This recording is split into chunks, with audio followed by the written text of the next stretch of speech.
registrado en el Consejo Nacional Electoral del 2018 al 2022. También ha sido el representante en el Consejo Internacional del Foro Social Mundial. Acordémonos de que hemos hablado recientemente de la necesidad de tener otra vez este instrumento y por la organización digamos, que representa. Sí, hola Luis. Hola, muy buenas tardes, Miguel, muy buenas tardes, compañeros, compañeras, buenas noches allá en el viejo continente. Sí, no, pues aquí en plena campaña eh, para tratar de que podamos ganar con la política de la vida, continuar con las reformas del cambio, con Iván Cepeda Castro, con Aida Quilpué, y pues enfrentando también todos los retos para evitar el fraude electoral que ha denunciado el presidente de la República en reiteradas oportunidades.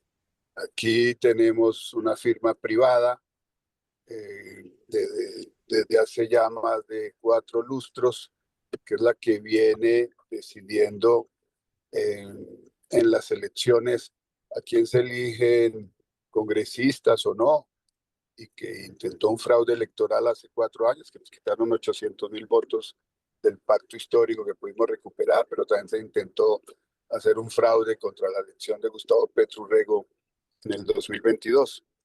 Así que estamos en ese reto y bueno, me da mucho gusto saludarles. Soy desde una Bogotá lluviosa, fría, pero siempre cálida, nuestra capital de Colombia. Bueno, pues te agradecemos mucho que puedas tener un ratito con nosotros para informar a la diáspora española progresista, la que ansía ese grado de unidad que tiene la izquierda en Colombia, que no es total, porque todavía falta integrar corrientes, como una de las que tú, por ejemplo, representas, la de Ni un paso atrás, que es una corriente crítica que quiere democracia interna. Y yo te haría esa pregunta porque en España estamos ahora mismo ante el peligro real de que la extrema derecha, junto con el Partido Conservador, que añora el franquismo, la dictadura, igual que en Colombia, la derecha también añora el uribismo y está toda con el uribismo. En España tenemos esa preocupación y justo uno de los debates es los procesos de convergencia de las izquierdas y de alianzas. Yo sé que allí en Colombia, pues el pacto histórico ha recogido 4 o 5 partidos, entre ellos el partido del presidente que funda Petro, de Colombia Humana, y también la idea del pacto histórico también la lanzó Gustavo Petro, pero sin embargo hay un comportamiento que tiende a reproducir los males de Colombia Humana, de la jerarquía y de las cúpulas. ¿Qué pretende la corriente en la que tú estás integrado junto con Carolina Corcho, de renovación y de democracia interna? Explica un poco a la audiencia nuestra, que es mayoritariamente tiene una tendencia progresista plural, también de Podemos, es decir, que también tenemos experiencias de haber padecido las malas prácticas. ¿Cuál es el modelo que defiendes tú y la corriente a la que perteneces? Sí, es un modelo de democracia popular, participativa, en donde reivindicamos lo que es el pacto histórico, un movimiento político. Y esta misma perspectiva la defiende el presidente de la República, Gustavo Petro Urrego, y la defiende Iván Cepeda Castro. Nosotros somos un partido del pueblo y para el pueblo y con el pueblo. Así que lo que buscamos es que se superen esas prácticas históricas de los partidos de izquierda que a codazos sacan a muchos candidatos o candidatas para quedarse en ellos eternamente en una representación política. No, necesitamos renovar los cuadros, renovar los liderazgos.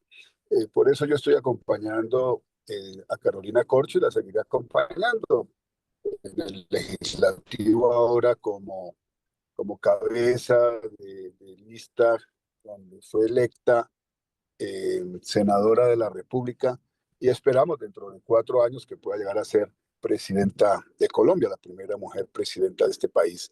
Y bueno, esa es nuestra vocación, es una vocación de comprender que en el ejercicio de una política con ética, con transparencia, trabajamos es para que el pueblo efectivamente eh, se represente a sí mismo, que el pueblo pueda desarrollar sus mejores liderazgos y que esos liderazgos sean tomados en cuenta también en la conducción de los asuntos públicos.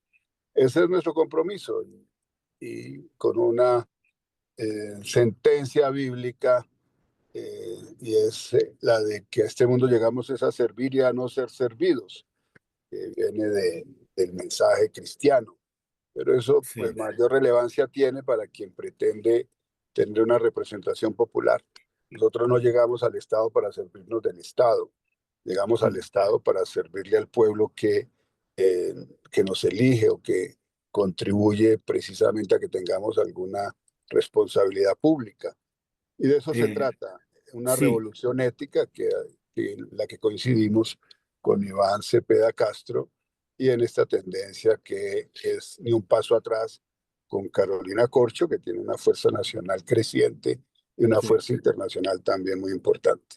Aprovechando, si me permites, estaba introduciendo cuando te estabas conectando el hecho de que tú has sido un testigo privilegiado y actor de uno de los organismos, digamos que desde el Estado, pues teóricamente vigilan la transparencia y democracia en los procesos electorales, cosa que ya sabemos en América Latina y más con los temas de la OFER, que podemos también comentar, pues es muy complicado y más en Colombia especialmente. Desde el Consejo Nacional Electoral, ahora tan denostado, esta última campaña han cometido todo tipo de tropelías junto con la Procuraduría, habrás podido contemplar las múltiples modalidades de corrupción y fraude electoral en Colombia. De hecho, hace 4 años fue también terrible. Yo creo que hice un artículo sobre las 14 o 15 modalidades de corrupción, pero me gustaría que tú como especialista y persona que has estado en la máxima cúspide, ¿no? En el organismo de vigilancia y regulación de este proceso, ¿cuáles serían las formas de corrupción y fraude electoral más arraigadas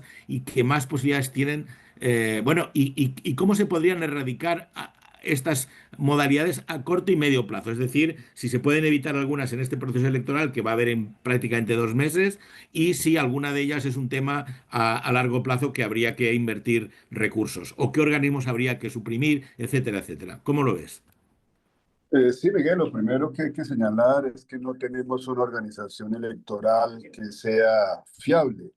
Y la organización electoral en Colombia está compuesta por el Consejo Nacional Electoral,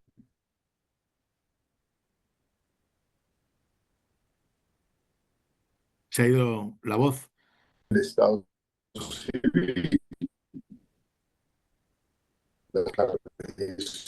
de organizar la logística de las elecciones.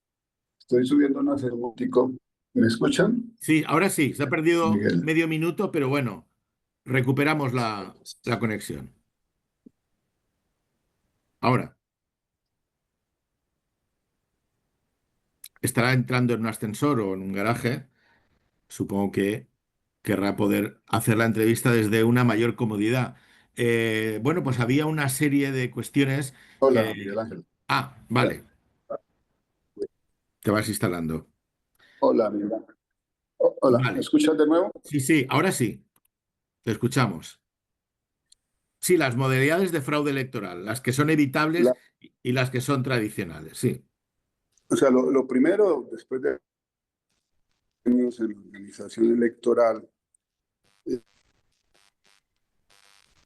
eh, que le hacen profundo daño a la democracia. Una organización electoral, sus delegados, eh, a nivel nacional, a nivel departamental, representan las fuerzas políticas del establecimiento. Y luego tienes un Consejo Nacional Electoral electo por el Congreso, donde las mayorías allí también representan al establecimiento y a esas fuerzas políticas corruptas. Entonces es obvio que uno no puede confiar en una organización electoral que no da garantías de autonomía, de independencia, de imparcialidad, sino todo lo contrario. Y aquí lo hemos sufrido en esta campaña, eh, colocando todos los obstáculos para que el pacto histórico no pudiera ir a la consulta, para que no tuviera personería jurídica, para que Iván Cepeda finalmente no pudiera participar en la consulta del 8 de marzo. Así que yo lo concluí y lo dije cuando estaba terminando mi mandato en el Consejo Nacional Electoral. Hay que acabar con estas organizaciones, con la registraduría. Hay que quitarle a la registraduría la posibilidad de que organice las elecciones y que eso lo haga un tribunal electoral autónomo, independiente, donde sus magistrados o magistradas sean elegidas por sus méritos y no en relación con ninguna fuerza política. Y lo mismo, terminar el Consejo Nacional Electoral, que allí una sala judicial reemplace las funciones que tiene el Consejo Nacional Electoral. Eh, Eso tendremos que seguirlo proponiendo hasta que tengamos las mayorías para poder hacer una reforma de fondo de la organización electoral. Ahora, ¿qué problemas tenemos? Yo mencionaba uno al comenzar esta entrevista, Miguel Ángel, y es el tema de que la registraduría viene contratando la misma firma que se llama Thomas Gret Sons, que aunque tiene un nombre pomposamente británico, los dueños son tres hermanos, los hermanos Bautista, que fueron condenados en los Estados Unidos por estar falsificando presuntas exportaciones de café que nunca se produjeron. O sea, son personas en las que no se puede confiar y de hecho, pues lo que hemos denunciado históricamente es cómo esta firma ha contribuido a realizar fraudes electorales en Colombia. Entonces, eso está denunciado, pero no está investigado, porque aquí no hemos tenido lamentablemente una fiscalía que actúe para investigar los crímenes electorales. Son excepcionales las sentencias. Tuvimos un gran caso, el de Aida Merlano, que era senadora de la República, que la detuvieron y la condenaron por comprar votos, pero la condenaron fue porque denunció a toda la familia corrupta de los Char, que eran sus jefes, y denunció a sus jefes, que eran los que compraban los votos, los que daban el dinero para pagar sus campañas, etcétera, y a ellos nunca les pasó nada. Así que esos son enormes déficits también de la justicia colombiana. Y por Precisamente. supuesto, Sí, has abierto varias puertas por las que me gustaría que pudieras por lo menos tener algún tipo de respuesta. Una de ellas es si las misiones de observación realmente, por mucho que estén, digamos, operativas y que se extiendan por las mesas electorales, mientras el software que controla todo el proceso centralizadamente, que ya falló en otras ocasiones, ahora se niegan a que tenga una supervisión, si entonces no va a haber garantías de que el recuento, no ya las prácticas fraudulentas hasta llegar a la urna o incluso en el recuento posterior, sino en la transmisión de datos y en la vulneración o alteración de los E14, que son los famosos impresos, que son los que luego rellenan las mesas y que van luego a ser cuantificados, ¿no? Es decir, eso y luego ¿cuál es la posibilidad de que Estados Unidos, que ya amenazó incluso en Europa y en España con intervenir y que lo está haciendo, en Hungría lo acaba de hacer, con mal resultado, afortunadamente, y esperemos que le ocurra lo mismo en otros países? ¿Qué posibilidades tenéis de que haya una intervención norteamericana a través de qué tipo de actuación? O sea, ¿cuál es la expectativa respecto a supervisar ese software que habéis denunciado muy claramente que eso no da garantía y de las amenazas de intervención norteamericana? bueno, el presidente de la República ha solicitado una auditoría forense de esos software del proceso electoral. Y al día de hoy no hay una respuesta del registrador nacional. Esta auditoría forense también la ha reclamado el pacto histórico.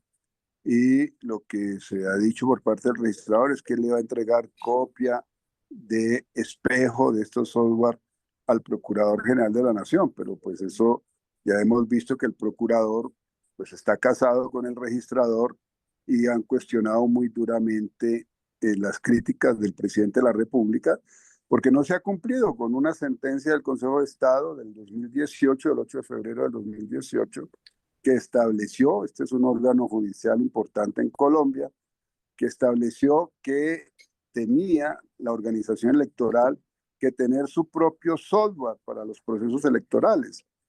Y justamente como el resultado de un gran fraude que se demostró, donde un partido político, el MIRA, le habían quitado más de 400.000 votos, quitándole 3 senados al Congreso de la República. Así que, ¿cuáles son las dificultades reales? Nosotros estamos llamando a tener un testigo por cada mesa electoral, tener ojalá representantes nuestros también como jurados de votación, pero es que la organización electoral, tanto la registraduría como el consejo, saben en qué mesas eventualmente no tenemos testigos o no tenemos jurados. Y ahora somos muy cuidadosos también en el registro de nuestros testigos electorales, en esa campaña estamos, para que nuestros testigos efectivamente tengan un compromiso con el pacto histórico y no que se nos infiltren, porque también es un riesgo, lo sufrimos ya el 8 de marzo. Entonces, lograron infiltrarse testigos que después terminaban haciéndonos daño a nuestra propia, a- al propio cuidado electoral.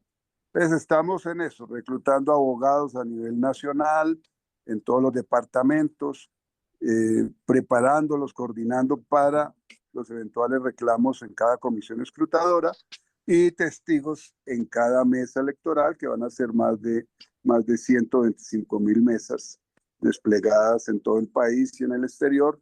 Y nuestra única garantía, pues es efectivamente, tenemos 4 software que nos ayudarán a ejercer este control para evidenciar si desde el preconteo, que no es legal, pero que siempre define anticipadamente quién va a ser presidente de la República, que podamos tener un control efectivo si se nos está haciendo fraude o no se está haciendo fraude.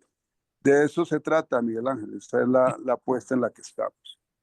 Bueno, tenemos ahora una primera fase de 5 minutos hasta una publicidad y si en función del tiempo que tengas nos gustaría todavía poder recabar más preguntas porque creo que el escenario de Colombia es tan complejo que para poder explicar en qué ambientes se están desarrollando este fundamental proceso no solo para las elecciones en Colombia, sino para todo el continente a nivel de América Latina y el liderazgo de Petro que ahora se supone que va a heredar Iván Cepeda y Aida Quilqué, que también es compartido porque Pedro Sánchez en España está asumiendo en Europa el mismo papel de dinamizador de las posturas progresistas. Es importante para también el resto del continente lo que esté pasando. Por lo tanto, yo te preguntaría, ante el escenario determinante de estas elecciones presidenciales que elegirán entre o continuidad del cambio o el retorno a lo peor del uribismo, ¿cómo se presenta la candidatura del pacto histórico en estos momentos, una vez lanzadas las campañas que descalifican a Iván Cepeda como comunista o a Aida como indígena sin preparación? ¿Cuál es un poco el estado de ánimo? ¿Cómo veis este final de trayecto, esta fase de la campaña de primera vuelta? Bueno, hay un gran fervor popular, Miguel Ángel. Eh, Llenamos todas las plazas públicas. Aquí a nadie se le paga para llegar a una plaza pública. Y lo que se hace la derecha para poder tener 500 espectadores en una plaza pública, tiene que pagarle a esas 500 personas para que lleguen allí. Aquí la gente se moviliza voluntariamente y multitudinariamente se han llenado todas las plazas en Colombia. Y, y hay un gran fervor también de la clase trabajadora colombiana que se ha visto favorecida con las decisiones del presidente de la República de incrementar su capacidad de compra, de tener un salario mínimo vital que les garantiza mejorar ostensiblemente sus condiciones de vida. La universidad superior con matrícula cero, gratuita, que ya ha favorecido a más de 500.000 de estudiantes. Por primera vez se trata a la fuerza pública con dignidad, al ejército, a la policía. Hoy un soldado gana un salario mínimo vital. Lo mismo los auxiliares de policía. Antes eran una carga para sus familias pobres. Hoy ellos pueden ayudar a sus familias. Además de que ya cualquier soldado, cualquier policía puede aspirar, si tiene la vocación de hacerlo, de aspirar a ser oficiales, a llegar a ser generales de la República. Se han hecho cambios profundos también en la mentalidad de la fuerza pública. Aquí se ha orientado un estricto respeto de los derechos humanos. Aquí no se ha matado a los manifestantes, no se le ha sacado los ojos a los jóvenes cuando se movilizan, que era la usanza de la derecha gobernando. Aquí se superó el terrorismo de Estado y se han dado garantías para las movilizaciones de la oposición. Y hay un cambio de cultura en la fuerza pública que necesitamos, pues, otros gobiernos del cambio como el de Iván Cepeda para seguir profundizando la superación de lo que denunciamos muchos años los defensores de derechos humanos, la doctrina de la seguridad nacional impuesta por el gobierno de los Estados Unidos para convertir a nuestra fuerza pública en torturadores o en asesinos para perseguir a cualquier dirigente social, popular o de izquierda que tuviese posibilidades de llegar a tener algún rol dentro del poder público. Sí que estamos en ese escenario bastante positivo, con mucho entusiasmo. Yo lo que llamo es a, a no ser triunfalistas. Aquí tenemos que conquistar voto a voto. Es un trabajo de todos los días. Aquí no se puede descansar hasta la victoria. No podemos cruzarnos de brazos y decir, ya ganamos porque en todas las encuestas dicen que vamos a ganar. No, eso sería un gran error. Estamos trabajando en eso y con mucho entusiasmo, Miguel Ángel, mucho entusiasmo de la población. Y esto nunca se había dado, pues porque Gustavo Petro Rego va a salir de la presidencia de la República con un índice de popularidad creciente superior al 50%, mientras muchos mandatarios terminan su gobierno con bajos índices de popularidad. Aquí hay un inmenso cariño por el presidente de la República, Gustavo Petro Rego, y este pueblo le transmite ese amor que le siente a su presidente, a Iván Cepeda Castro y a Ida Quilpué. Sí, bueno, tenemos 10 minutos todavía porque nos han alargado un poco más, han atrasado la publicidad y quería preguntarte sobre precisamente lo que se nos viene encima, es decir, lo de Colombia no es un fenómeno ni aislado, ni siquiera actual, pero es verdad que el mundo está pasando lo que Colombia pasa hace muchos años, es decir, ya no hay derecha hace muchos años en Colombia, lo que hay es una extrema derecha desinhibida. Y en estos momentos hay una cumbre este fin de semana en España, en Barcelona, que ha convocado Pedro Sánchez, que además de estar liderando esas posiciones dentro de lo que son partidos de gobierno, porque luego, claro, lógicamente hay partidos de izquierda que lideran temas de Palestina, otros temas, pero está claro que como dentro de los gobiernos de la Unión Europea, el que ha llevado la voz cantante ha sido Pedro Sánchez y el gobierno español.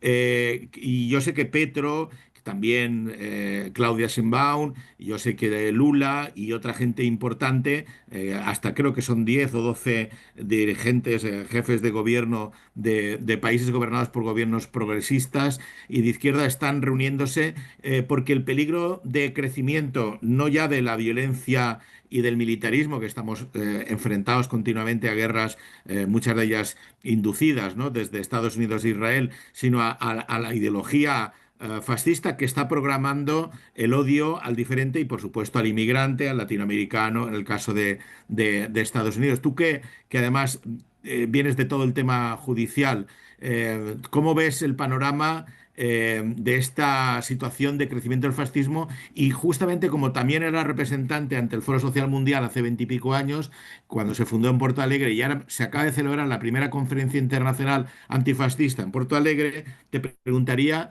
si es el antifascismo la respuesta unificadora y más adecuada ante el crecimiento de dicho fenómeno y por qué se diluyeron en su momento, hace ya años, los foros sociales mundiales que tuvieron mucho éxito al principio. Es decir, si tú tienes hecho un análisis de por qué se cayó el tema, ¿no?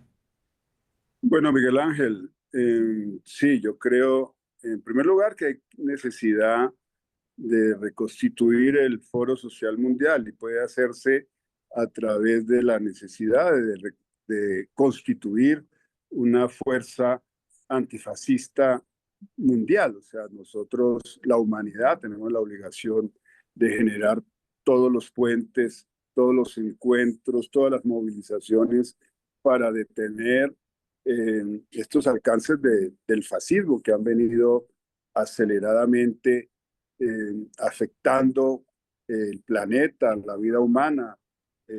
Ahora estamos más cerca que nunca de la posibilidad de que se use bombas nucleares, de que se llegue a una tercera guerra mundial. O sea, estamos en un escenario que es un escenario apocalíptico a los que nos lleva el fascismo. Y eso tanto en Estados Unidos como en Europa. Así que tenemos la obligación de detenerlo y eso solo lo puede detener la fuerza de los pueblos. Yo creo que el Foro Social Mundial finalmente eh, no cumplió con las expectativas que tuvimos porque pues se llevó a que el Foro Social Mundial como foro no pudiera pronunciarse frente a crímenes muy graves en determinadas regiones del mundo, países del mundo. O sea, se obstaculizaron los pronunciamientos que podían hacer frente a esas fuerzas corruptas, o esas fuerzas fascistas. Y no pudimos actuar como un movimiento popular que enfrentase con la fuerza necesaria esas políticas neoliberales, esas políticas antiderechos, que es lo que representa el fascismo. El neoliberalismo y el fascismo se identifican en eso, en que desarrollan políticas antiderechos humanos, antidemocráticas. Y eso es lo que tenemos que enfrentar, Miguel Ángel. Sí, no sé si en el tema de inmigración, dado, digamos, la situación de contexto internacional en la que en Estados Unidos, patria de lo que ellos dicen la democracia más antigua de América, está pasando, la aprobación reciente de una propuesta para que se adopte en la Unión Europea los mismos mecanismos de persecución, identificación y encarcelamiento y expatriación o expulsión de la inmigración por su aspecto, lógicamente, por su situación de legalidad o ilegalidad en el tema de no tener papeles. ¿Cómo ves el panorama? ¿Qué te parece el proceso de legalización de, pues quizás 850.000 personas sin papeles que se han acumulado en España estos últimos 15 años y que ahora tienen la oportunidad, gracias a un gobierno de coalición de izquierda en España? Es decir, ¿te parece, por cierto, que los colombianos en España quizás sí están a salvo de poder legalizar su situación hasta los que vinieron al 31 de diciembre, pero en el resto de Europa cualquier orden de expulsión o de encarcelamiento o internamiento, pues posiblemente les pueda afectar? Aquí en Francia, donde yo vivo, en Alemania, en Italia, en cualquier otro país. ¿Cómo ves ese panorama, esa persecución que ahora empieza a hacerse de una forma ya, parece ser ya descarada en la Unión Europea a través de la aprobación de estas normas? Bueno, Miguel Ángel, en primer lugar, pues me alegra sobremanera la decisión del gobierno español de la legalización de toda esta fuerza de trabajo que llegan es a trabajar, que llegan es a impulsar también la economía española, a reforzarla, a hacerla crecer. Y de hecho, pues toda la migración que ha vivido Estados Unidos o que ha vivido Europa durante más de siglo y medio ha sido una migración en torno al trabajo. Estados Unidos es una nación de migrantes, de gente que llegó a Estados Unidos a trabajar y la mayoría de los latinoamericanos viviendo en los Estados Unidos pues son una fuerza laboral muy importante que ha hecho crecer la economía de los Estados Unidos. Y lo mismo en Europa, frente a los migrantes que llegan del norte de África, o que llegan de Asia, o que llegan de América Latina, pues llegan es esencialmente a contribuir a través del trabajo al crecimiento, a la estabilidad económica de estas naciones. Así que estas políticas antimigrantes, pues, usa lo peor de la condición de los políticos antiderechos, de los políticos cercanos al fascismo, y es el de vender un enemigo, el de presentar como un enemigo al migrante, como si el migrante llegase a afectar los derechos de los nacionales de los respectivos países. Bueno, yo viví 12 años en Bélgica, trabajé ante las instituciones europeas, conocí también cómo progresivamente se fueron limitando derechos a los migrantes en un discurso supremamente hipócrita de la derecha y de la extrema derecha, porque finalmente son muy amigos de todos los políticos corruptos, de jefes de Estado corruptos en África, en Asia o en América Latina, les ayudan a blanquear sus capitales, los dineros que le roban a sus pueblos, y finalmente cuando la gente tiene necesidad de huir de la miseria en sus países, allí les cierran las puertas. No, yo creo que en eso tenemos que ser conscientes de que si queremos defender a los migrantes, pues también tenemos la obligación de denunciar todas estas prácticas corruptas de la derecha y de la extrema derecha gobernando, y los nexos que tienen con criminales en el sur, con corruptos en el sur. que son los que generan también esos flujos migratorios enormes cuando se afecta la calidad de vida o los derechos humanos en los respectivos países. Hay que aclarar que la inmigración colombiana ha tenido muy buena acogida en España, que es una de las que mejor se integra. Yo, de hecho, me quedé con parte de ella. Mi mujer es colombiana, la conocí en ese proceso de salida del país por la violencia política y, por lo tanto, pues bueno, pues esa es la situación de mi compromiso con Colombia. Pero realmente ahora mismo hay países, al mismo Perú, donde el modelo político que va a elecciones prácticamente son las propuestas de Bukele. Bukele que ayer mismo propuso controlar con la IA, con la inteligencia artificial, el sistema sanitario público. ¿Qué te parece el riesgo de que el otro modelo de fascismo que tenéis ahí al lado, aparte de Milei y del de Trump, que es el de Bukele, también se pueda apoderar la derecha, que supongo que lo defiende la derecha colombiana, como un nuevo modelo de fascismo a implantar a nivel regional, para acabar ya Sí, con no, la eso entrevista? es un modelo que hay que confrontar. Bukele, pues es un fascista que el pueblo salvadoreño en mala hora ha votado, porque pues es un modelo antiderechos. Y aquí este uso de la fuerza, ese querer negar la dignidad humana, querer aplastar la oposición, la disidencia, la crítica, querer condenar a cualquier persona por usar un graffiti sobre su cuerpo y tratarlo como un criminal, pues bueno, esas son prácticas que son inadmisibles y Bukele no puede ser el modelo. Aquí lo que tratamos y hemos logrado hacer avanzar en el gobierno de Gustavo Petro es un gobierno anti-Bukele, un gobierno democrático donde la seguridad humana se basa en la integración social. Si tú quieres sacar a la gente de la delincuencia, pues hay que generar oportunidades, oportunidades de trabajo, oportunidades de educación, oportunidades de recreación, de cultura, de deporte. Eso es lo que ha venido haciendo el gobierno de Gustavo Petro Urrego y eso es lo que haremos en el gobierno de Iván Cepeda Castro. Bueno, pues que el electorado te oiga, en vez de que Dios te oiga, Bueno, que, que el electorado te haga caso. así será, Miguel Ángel, y te felicito por tener una cónyuge colombiana, la abrazas de mi parte. Y me excuso Muy ya, Miguel Ángel, comprometida. tengo que hacer Sí, te obligaciones en este agradecemos momento. muchísimo y esperamos Y un gran en otra abrazo ocasión. también para Hugo, que lo veo allí en la pantalla, Hugo Castro. Bueno, un abrazo, Miguel Ángel. Un Un abrazo abrazo. para toda la audiencia. Un gusto tenerte en el programa. Siempre es bueno entrevistar a un gran colombiano. Muchas gracias, Hugo. Muchas gracias, Miguel Ángel. Bueno, un abrazo A para ti, toda la audiencia. Bueno, hasta luego. que vaya bien. Gracias.